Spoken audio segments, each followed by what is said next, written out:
프랑스어를 꼭 배워야 되겠다는 욕구가 막 치솟지 않나요? 네. 예, 그래요. 알겠습니다. 자, 이제 주무시는 분들 깨우시고요. 자, 이제 본격적으로 여러분들이 궁금하신 것, 예, 물론 뭐 친구들도 그렇지만 사실은 필로트를 함께 다녀오셨던 인솔 선생님들도 계신 걸로 알고 있고, 이제 함께 오신 부모님도 계신 걸로 알고 있습니다. 지금 이 시간은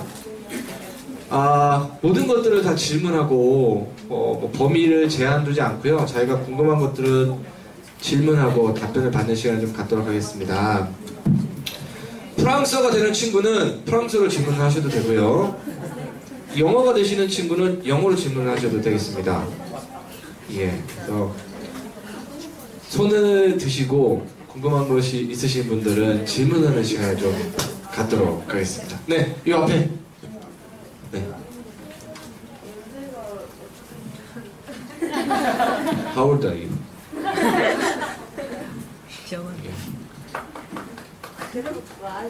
영어는 안 되겠군요. Je vais vers, comment on dit en français poétiquement, je vais vers mes 60 printemps. 여기서는 뭐라고 하는지 모르겠는데요. 프랑스어로는 이제 60세 그런 60세의 봄을 맞아가고 있습니다. 그래서 몇 살이시라는 거죠? 환갑. 예, 알겠습니다. 질문 끝이에요? 그래, 알겠습니다. 가장 중요한 질문을 첫 번째 질문으로.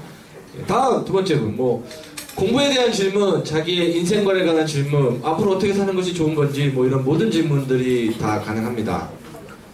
자, 질문을 좀 해볼까요? 네. 막스가 뭐예요?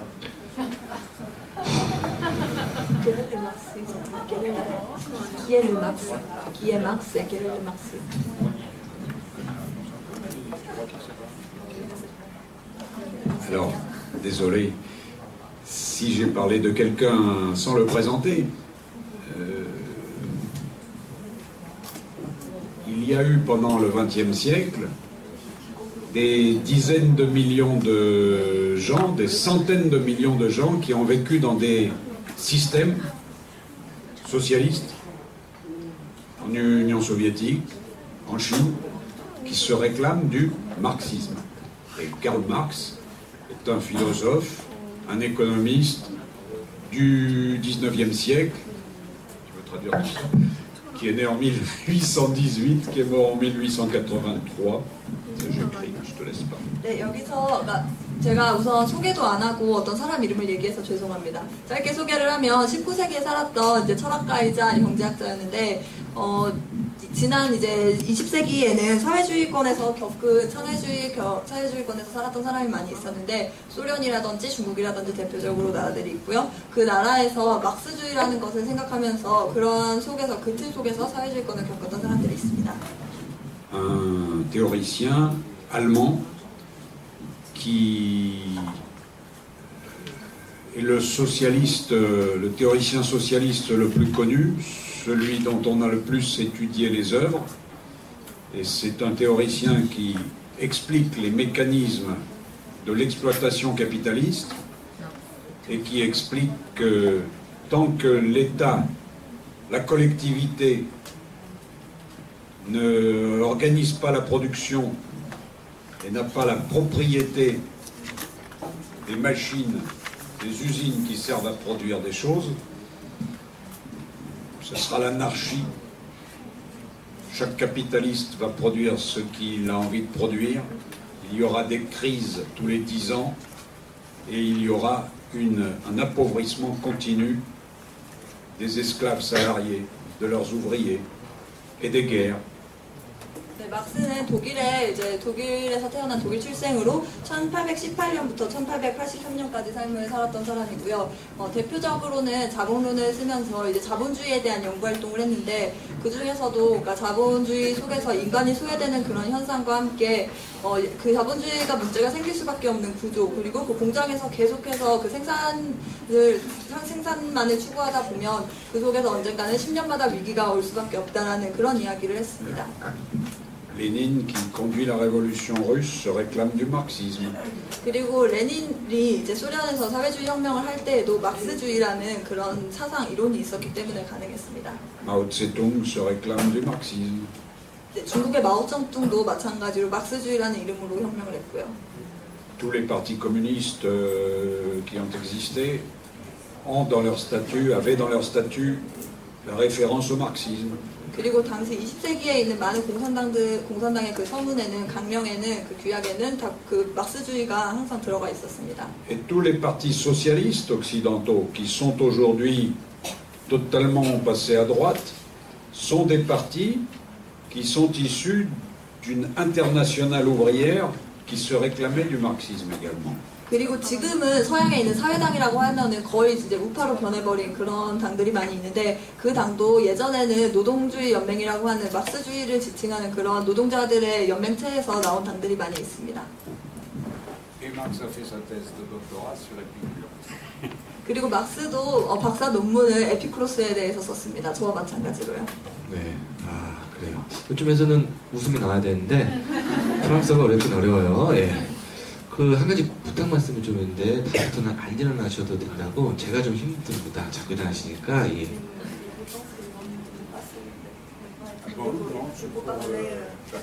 예. 그래. 자, 또 다음 질문 받아보겠습니다.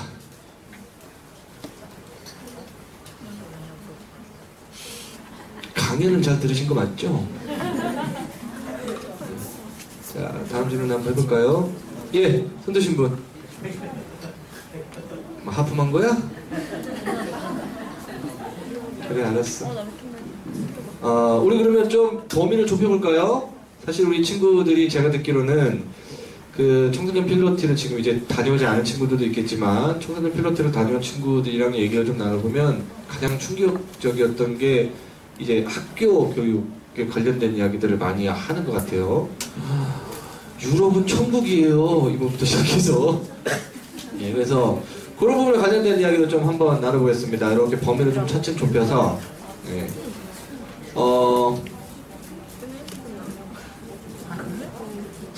네. 질문을 좀 해볼까요? 없으신가요? 네, 저 맨 뒤에 계신 분. 네.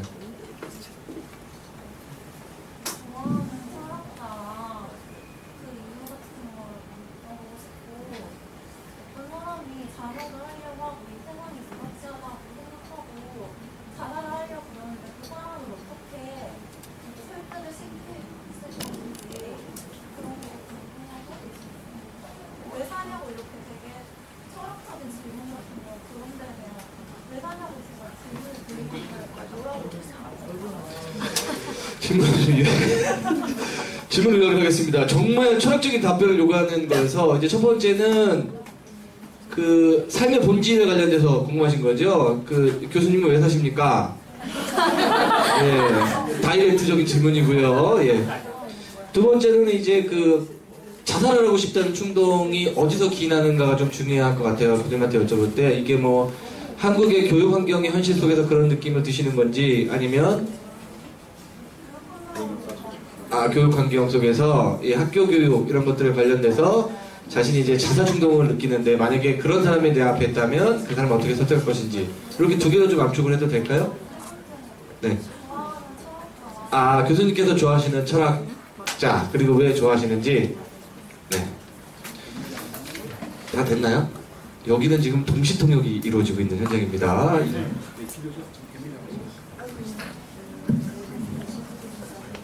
그래요. 교수님은 왜 사시나요? 이거 답변 궁금하네요. 네. Oui, oui. Merci pour ces questions tout à fait philosophiques. 네, 이렇게 철학적인 질문을 해주셔서 정말 고맙습니다. Et intéressantes. Et intéressantes.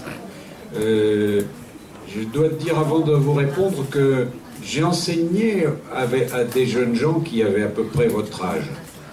Parce que dans notre pays, pas dans tous les pays d'Europe, la dernière classe du lycée, on est obligé de faire de la philosophie. Et dans certaines sections, 8 heures par semaine. Donc pendant 13 ans, avant d'être à l'université, j'ai eu le bonheur de parler de ces choses et d'étudier des textes de philosophes avec des jeunes gens qui avaient 17 ans, un tout petit peu plus âgés que vous. La dernière classe de notre études secondaires, de nos études secondaires. 이제 먼저 여러분 여기에 이제 답변을 하기 전에 조금 짧게 설명을 드릴 게 있는데요. 제가 여러분 나이만한 그런 젊은 프랑스인들에게도 이런 내용을 가지고 그렇게 교육을 한 적이 있습니다. 왜냐하면 프랑스에서는 그 대학을 가기 전에 마지막 이제 고등학교 3학년에서 철학을 반드시 배워야 되는 의무 교육을 실시하고 있는데요. 어떤 학교 같은 경우는 일주일에 이제 8시간을 반드시 배워야 되는데 이런 과정을 통해서 이런저런 얘기를 학생들이랑 많이 하는 과정을 가졌고요. 그때 이제 아이들이 대부분 17살이었는데 그러다 보니까 여러분보다 좀 더 많은 어쨌든 비슷한 생각을 하는 그런 프랑스인들과의 제가 경험을 가지고 있습니다. Alors vous avez posé 3 questions. Pourquoi on vit?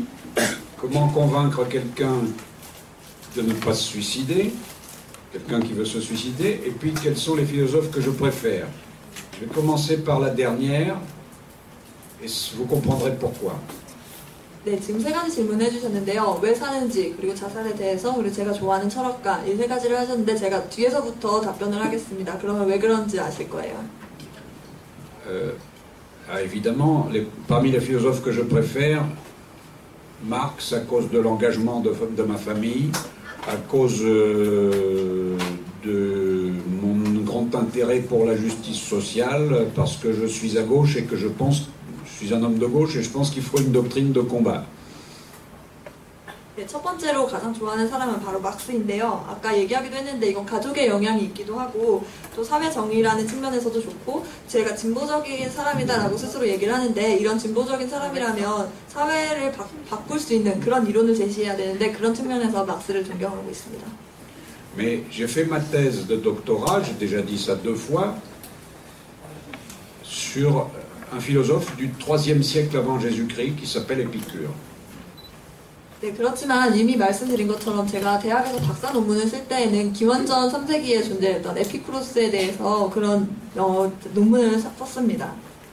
Et puis j'ai travaillé à cette époque pendant une 12aine d'années très intensément sur quelqu'un qui, avant Épicure, il s'appelle Démocrite, a dit que tout est fait dans l'univers d'atomes et de vide.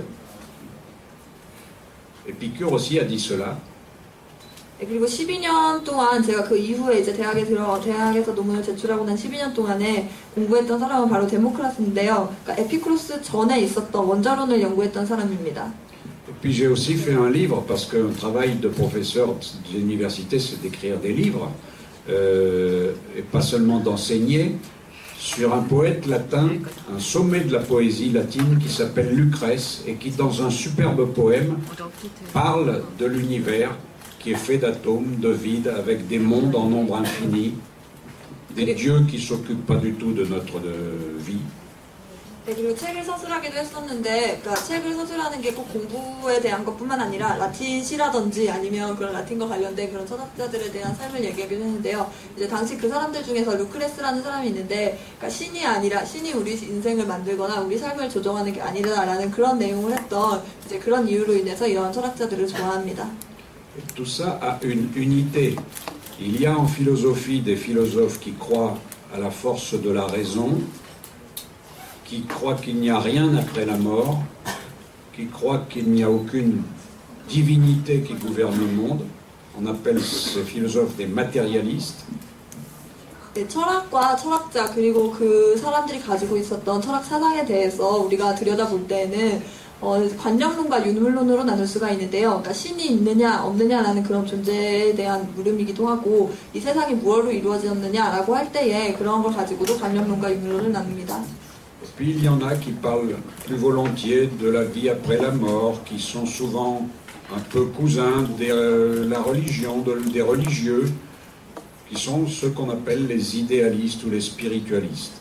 네, 유물론이라는 거는 이제 사람이 죽고 나서는 그냥 그걸로 끝인 건데 관념론에서는 마치 종교와 마찬가지로 그렇지만 이제 철학과 종교는 구분해야 되지만 관념론이라는 것은 그 죽고 나서에도 사후 세계가 있다고 생각하는 그런 이론들도 많이 있었습니다.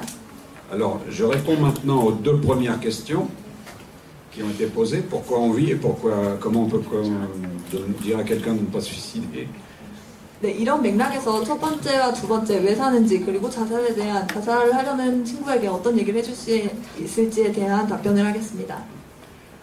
Épicure est non seulement un philosophe qui parle des atomes et du vide dans une époque très ancienne, 네, 에피쿠로스가 이야기했던 거는 그러니까 예전에 고대에는 고대 원자론을 얘기했지만 현재로서는 그것뿐만 아니라 다른 가치들이 있습니다. mais c'est un philosophe qui parle du plaisir, qui dit que le bonheur c'est le plaisir, le bien suprême c'est le plaisir, et il parle du plaisir de façon matérialiste. 그리고 에피쿠로스가 얘기했던 것 중에 가장 이제 중요한 거가 바로 행복인데요. 그러니까 유물론적인 관점에서 행복이라는 그런 인간이 누려야 할 최고 가치에 대해서 어떻게 볼 것인가 이런 것들을 많이 서술을 했습니다. Il vit dans une époque de crise qui est un peu comparable à la nôtre. 네, 당시 에피쿠로스가 살았던 시기가 바로 위기의 시대라고 할 수가 있는데요. 마치 우리가 지금 살고 있는 시대와 비슷합니다. L'empire d'Alexandre le Grand s'est écroulé et il y a une multitude de guerres entre ces généraux qui essaient de se tailler des petits empires dans cet empire mondial qui s'est écroulé. 네, 알렉산드르가 지배하던 그 제국이 무너지고 난 이후에 장군들 사이에 그런 세력 다툼이 있는 이 속에서 이걸 어떻게 그 땅을 이제 분열해서 그런 이제 케이크 잘라서 조각으로 자기들 이제 땅을 가져가듯이 이런 식으로 그런 세력 다툼이 있을 때의 모습과 지금을 마치 비교할 수가 있습니다. Donc c'est un peu une époque de catastrophe. 네, 재앙의 시기라고 할 수도 있고요. Et j'ai écrit un livre qui s'appelle Le bonheur ou l'art d'être heureux par gros temps. Ça signifie un peu le bonheur ou l'art d'être heureux dans un moment de catastrophe. Et ça s'inspire de l'épicurisme.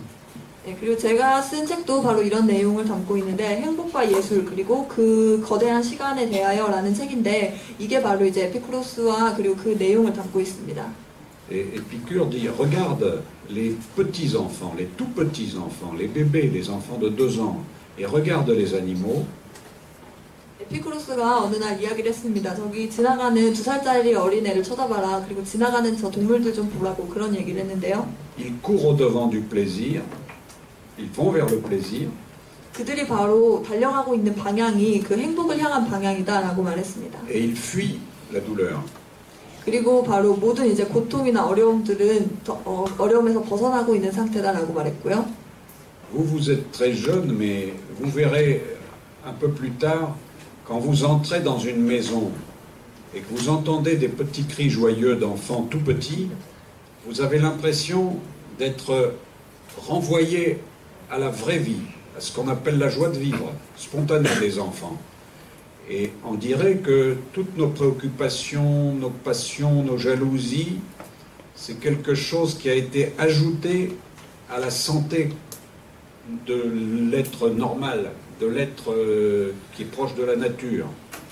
네, 여러분도 아직 젊은 나이긴 한데요. 그래도 이제 더 어린 아이가 있는 집에 들어가면 뭐 2~3살짜리 아이들이 막 웃고 떠들고 하는 소리를 들을 수가 있습니다. 그 소리를 들을 때에 이제 거기서 정말 인간이 어떻게 얼마만큼 행복해질 수 있는지, 순수하게 행복할 수 있는지 그런 것들을 느끼게 되는데 그 느끼는 감정이 사실 인간이 본래 가지고 있는 그런 거라고 생각을 하고요. 물론 여기에도 이제 고민이라든지 걱정이라든지 근심, 질투 이런 여러 가지 감정들이 있는데 이것도 또 인간이 가지고 있는 행복과 다른 그런 감정들이 Donc il y a dans l'épicurisme une méditation sur l'inutilité de l'angoisse au sujet de la mort, une méditation sur le fait que nous n'avons qu'une vie et qu'il faut savoir la rendre heureuse parce que nous n'aurons pas d'autre occasion d'être heureux.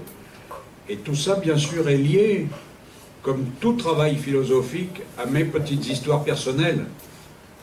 Quand on a un père qui est en prison, qui est absent, quand on vit dans la peur d'une opération militaire ou de quelque chose d'un peu tragique, on est plus que d'autres portés à réfléchir, à penser à la mort, à avoir des intérêts pour la philosophie. La politique aussi, bien sûr. En 1968, j'avais 15 ans, toute ma génération a été intéressée par les textes théoriques politiques, notamment de Marx.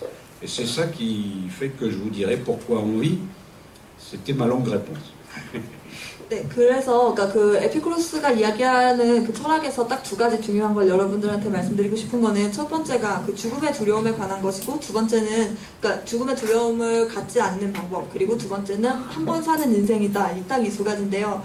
사실 이제 모든 철학자들이 많이 이제 이런 거에 대해서 연구를 했지만 제가 이런 에피쿠로스라든지 막스에 대해서 관심을 가지게 된 거는 저의 살아온 과정과도 연관이 있습니다. 그러니까 아버지가 이제 감옥에 가 있고 뭐 가끔씩 군대나 경찰들이 찾아와서 막 그 집에 문을 두드리고 그리고 뭐 군대 훈련을 옆에서 하는 모습을 보고 그러다 보니까 자연스럽게 아버지가 또 언제 고문받아서 죽을지도 모르고 이런 속에서 죽음에 대한 생각을 많이 했던 것 같아요. 그러면서 또 철학이라든지 정치 이렇게 내 삶을 만들어 놓은 조건들에 대해서 계속 생각을 하게 됐는데 이런 속에서 철학이 나오고 또 이런 속에서 막스라는 그런 철학가를 발견을 한 건데요. 그러니까 이 과정을 통해서 내가 왜 사나 이런 거에 대한 답을 스스로 얻는 과정이 많이 있었습니다. 그게 여러분들 나이고요. 그래서 바로 첫 번째 왜 사는지에 대한 답변도 이걸로 대신하고 싶습니다.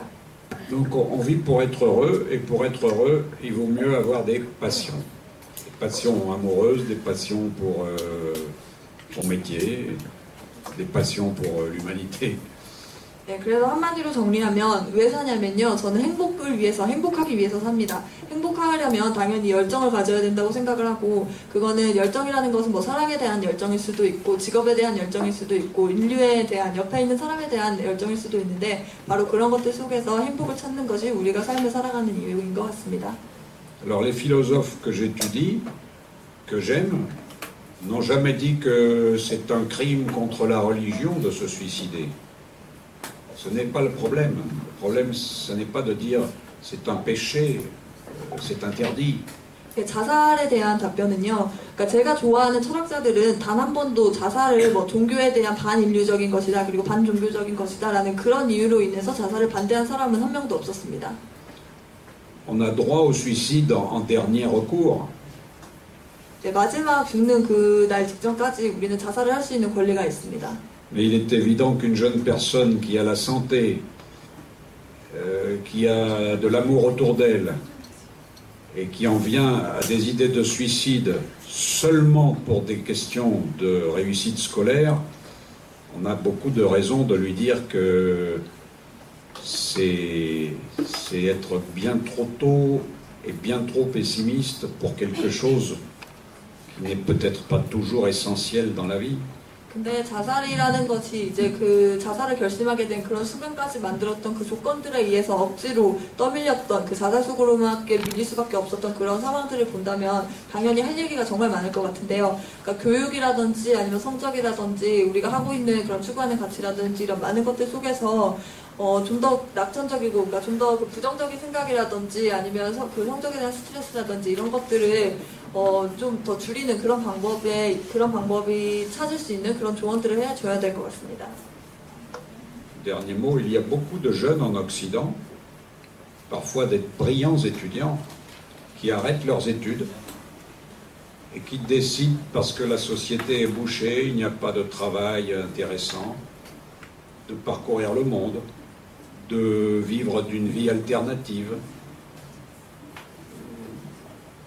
C'est un mode de vie qui est évidemment un peu inquiétant, mais qui montre bien qu'on n'est pas obligé de se suicider si on ne trouve pas son bonheur dans les études ou même dans la société telle qu'elle est organisée actuellement.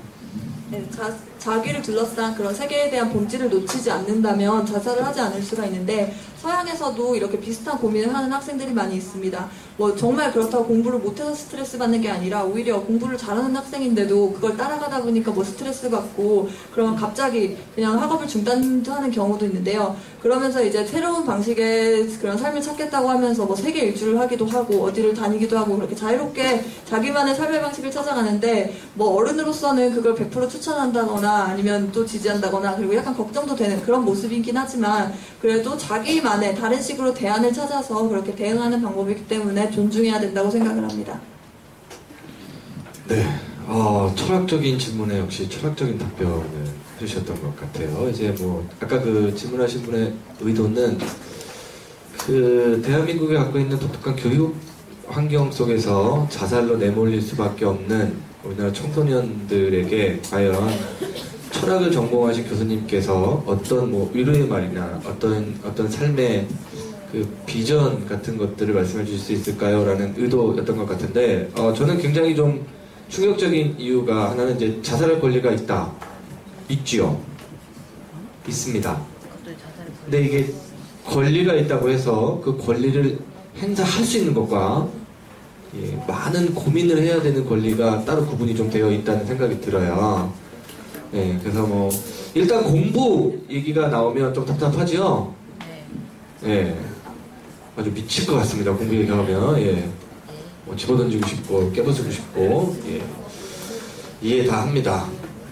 저도 공부를 해봤던 사람으로서 성적표를 조작해봤던 사람으로서 이거 걸려서 또 맞아봤던 사람으로서 이해를 합니다. 자, 이제 그 마지막 한 가지 질문이 있으면 질문 좀 받고요. 저는 10대에서 벗어난 지 별로 되지 않았는데요. 10대요? 네. 네, 오늘 보니까 청소년들이 많아서 그러면 거기에 관련된 질문을 하고 주변 환경 의식하지 마시고요. 본인이 정말 궁금한 거 질문하셔도 됩니다. 네. 아까 처음에 얘기하실 때 한국 학생들이 공부로 인해서 많이 스트레스를 받는다고 했잖아요. 스트레스를 받더라도 공부를 해서 내가 성공을 하면 그게 나의 행복이라고 해서 성공과 행복이 동등한 단어인 것처럼 그렇게 생각을 하는 학생들이 많은데 교수님이 생각하실 때 진정한 성공이란 무엇인지 그리고 한국 학생들이 아니라 프랑스 학생들이 생각했을 때 행복의 정의란 무엇이고 그 행복의 순위를 매길 수 있다면 어떤 거가 있는지 그게 좀 알고 싶습니다. 질문을 좀 요약을 해보면요. 첫 번째 질문은 행복과 성공이 같은 가치인지를 여쭤보신 것 같고, 두 번째는 한국에 있어서의 성공 맞나요? 프랑스의 친구들이 바라는 성공이 다를 텐데 그거의 순위를 매긴다면 어떻게 매길 수 있는지, 행복의 순위. 한국과 프랑스의 친구들이 생각하는 행복이 다른데 프랑스의 친구들이 생각하는 행복의 순위는 어떤지. 그리고 진정한 성공이란 교수님이 생각하시기에 진정한 성공이란 무엇인지. 통상 마지막 질문은 답변을 한 5분 정도 하실 수 있는 질문인데 요거는 한 20분 가겠다. 요것도 역시 좀 철학이 가미되어 있는 부분이라 정리를 좀 하겠습니다. 교수님께서는 행복과 성공의 가치를 동일하다고 보시는지, 그 다음에 프랑스 친구들이 생각하는 행복은 무엇이고 그 행복의 순위는 과연 어떻게 매길 수 있는지, 마지막 세 번째는 진정한 성공이란 어떤 걸 의미하는지에 관련된 궁금증 받으시죠? 네.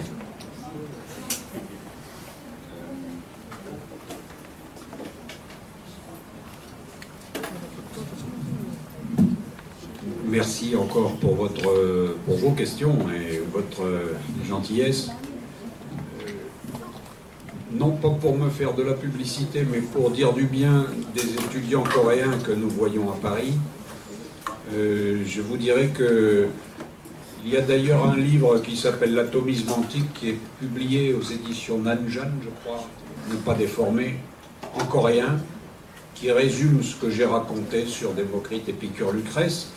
C'est un étudiant coréen qui est arrivé à Paris. Je croyais qu'il était un peu stupide parce qu'il ne parlait jamais et souriait gentiment. Et au bout de 6 mois, il est venu, il m'a dit « J'ai traduit votre livre en coréen » et il parlait français.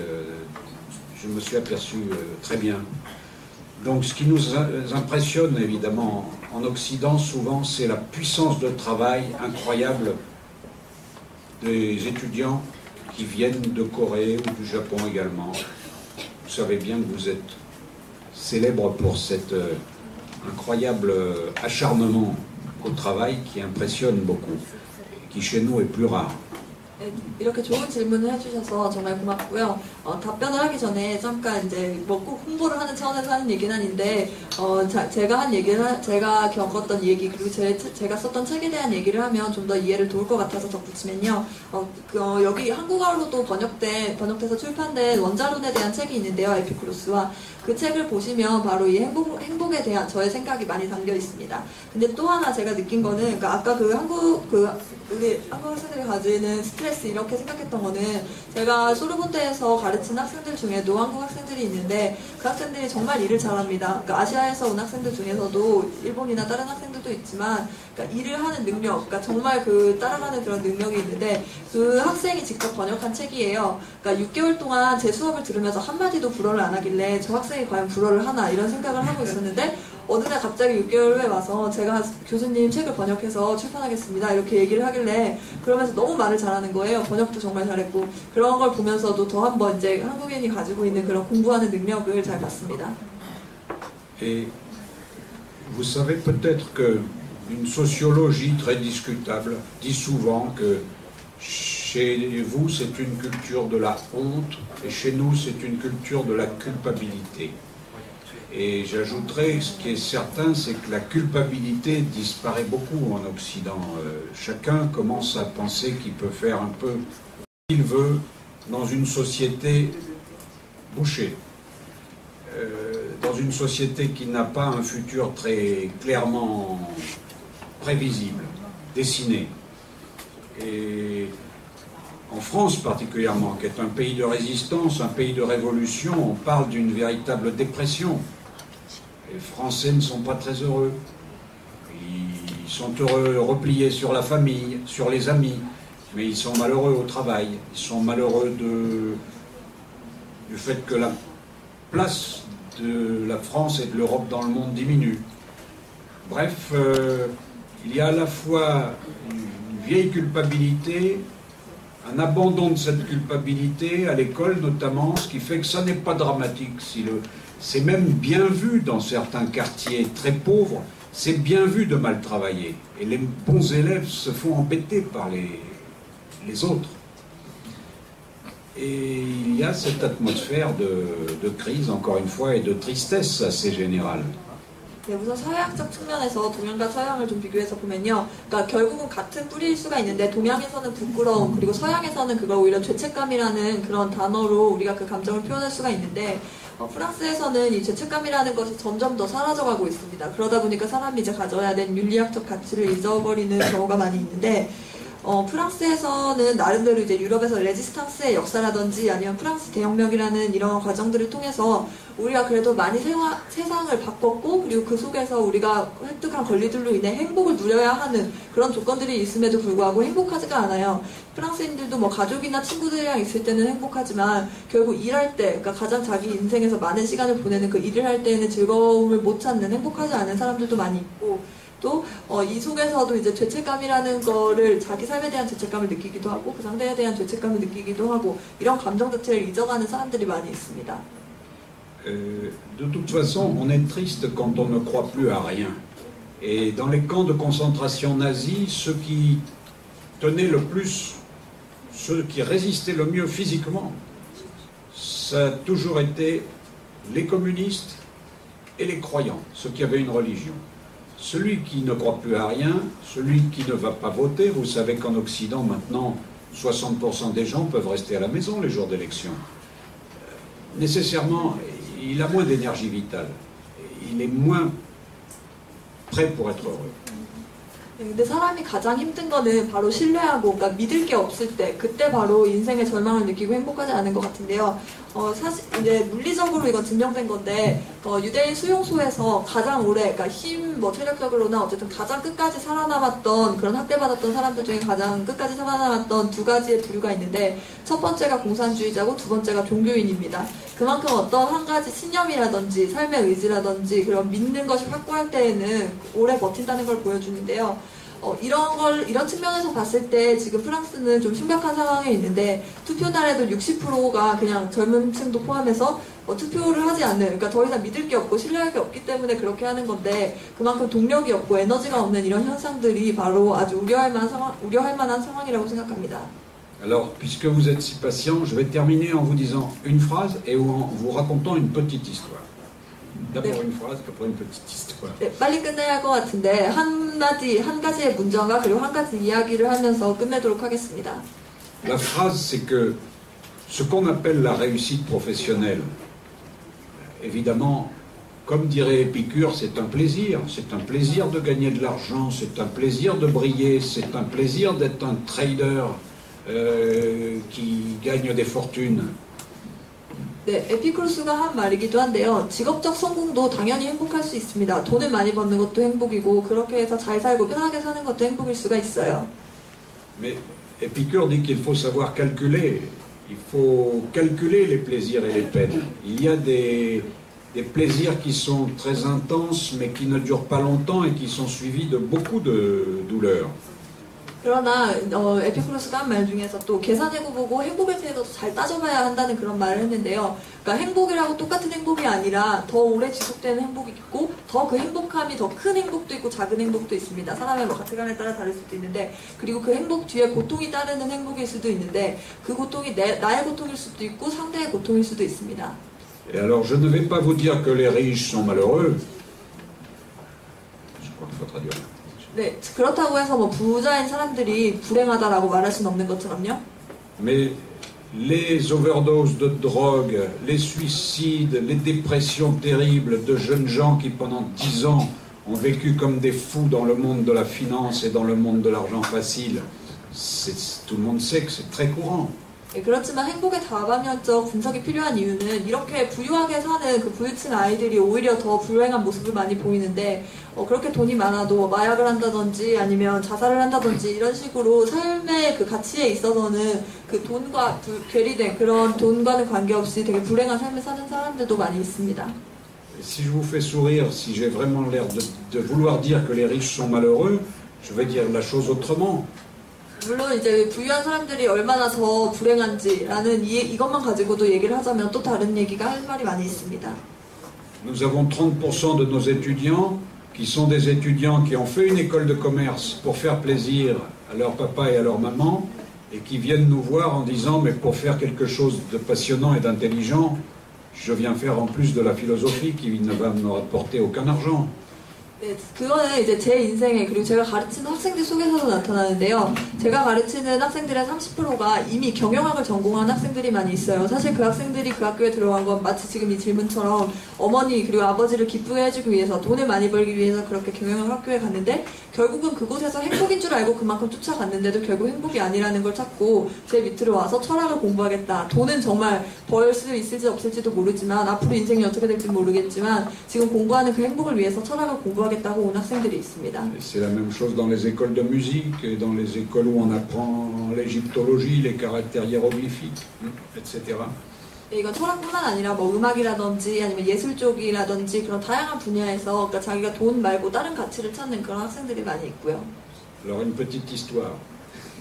그리고 이제 Ça c'était la phrase. 네, 이게 짧은 말이었고요. 이제 짧은 이야기를 시작하면요. Il y a un romancier français que j'aime beaucoup du 19e siècle qui s'appelle Guy de Maupassant. 네, 제가 정말 좋아하는 19세기 프랑스의 소설가인 기드 모파상이라는 사람에 대한 이야기를 하려고 합니다. Il est lu dans le monde entier. 네, 이미 전 세계에 있는 많은 사람들이 알고 있죠. Peut-être vous ne connaissez pas, mais les Russes adorent Maupassant, etc. 네, 여기서 한국에서는 어떨지 모르겠는데 특히나 러시아에 있는 아이들은 모파상을 매우 좋아합니다. Et il y a une nouvelle, un petit récit de 20 pages qui s'appelle Le Bonheur dans l'œuvre de Maupassant. 그리고 모파상이 쓴 책 중에서 많은 저서들 중에서 20페이지 정도에 해당하는 행복에 관한 글이 있습니다.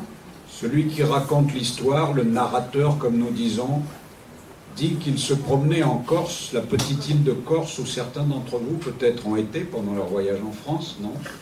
Il y a eu une amie ce matin qui m'a dit qu'elle a été en Corse, une amie coréenne. Il se promène dans cette petite île au sud de la France et il rencontre, après avoir marché toute la journée, deux vieilles personnes, un couple, 80 ans passés.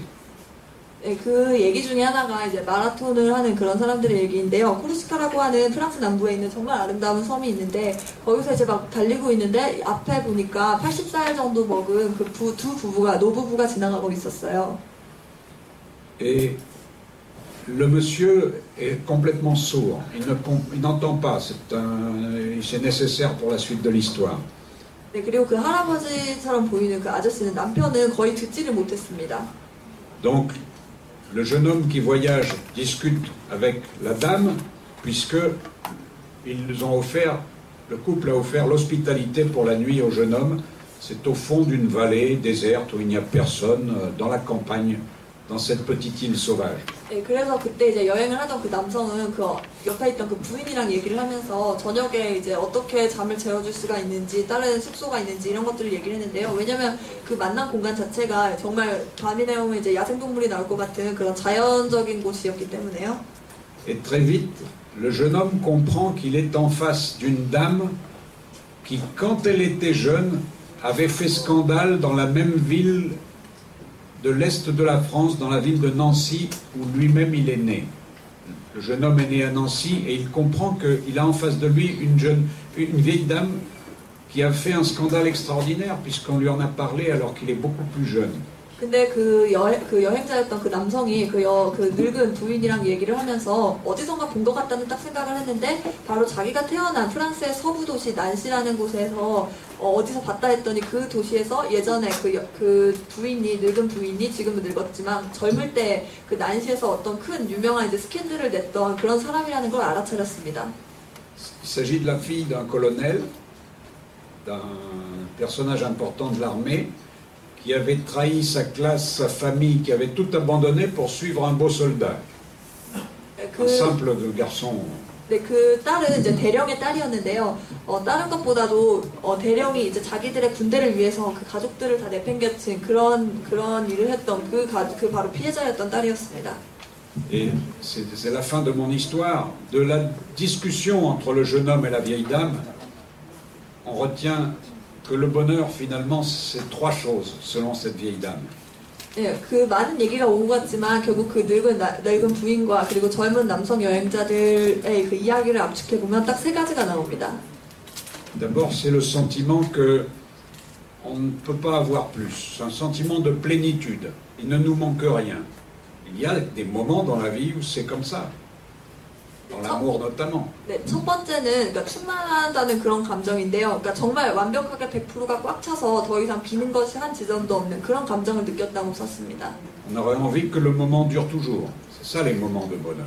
그리고 바로 이게 행복의 순간일 수가 있는데요. 그러니까 정말 100% 만족하기 때문에 정말 꽉 찬 순간이기 때문에 그 순간이 계속 지속됐으면 하는 그런 마음을 가질 수가 있습니다. Et évidemment, à 80 ans, elle explique qu'elle ne regrette absolument pas elle a été comblée en amour grâce à cette vie de paysanne, elle qui venait d'une famille riche, avec l'homme qu'elle aimait, avec l'homme qui l'a aimée également. 네, 그러면서 설명한 게 그 늙은 부인이 내가 겪었던 그런 어려움이 없었다면 사실 이런 섬에 올 일도 없었고 그리고 지금 옆에 있는 그 듣지 못하는 남편이 이제 농민 출신인데 그런 농민 출신 자기 이렇게 부유한 집안에서 태어난 내가 농민 출신의 남편을 만날 수도 없었겠다 하면서 내 인생에서 전혀 후회하는 거는 하나도 없다라고 하면서 그런 이야기를 했습니다. Deuxièmement, le bonheur est lié à la simplicité. Dès qu'il y a des biens matériels, de l'argent, il y a des problèmes. On peut être heureux, mais c'est beaucoup plus compliqué. Entre frères et sœurs, entre enfants et parents, par exemple.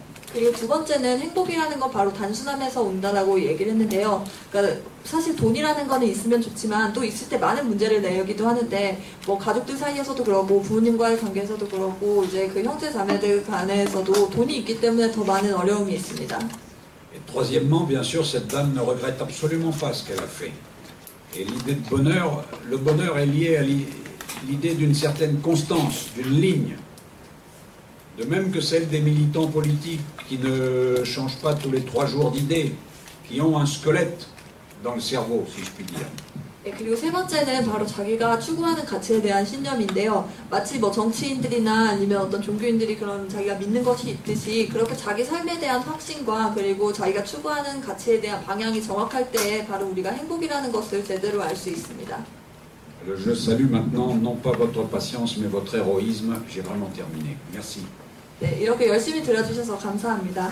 이것을 마치겠습니다. 네, 다시 한번 정상인 교수님께 큰 박수 부탁드리겠습니다. Yeah, thank you.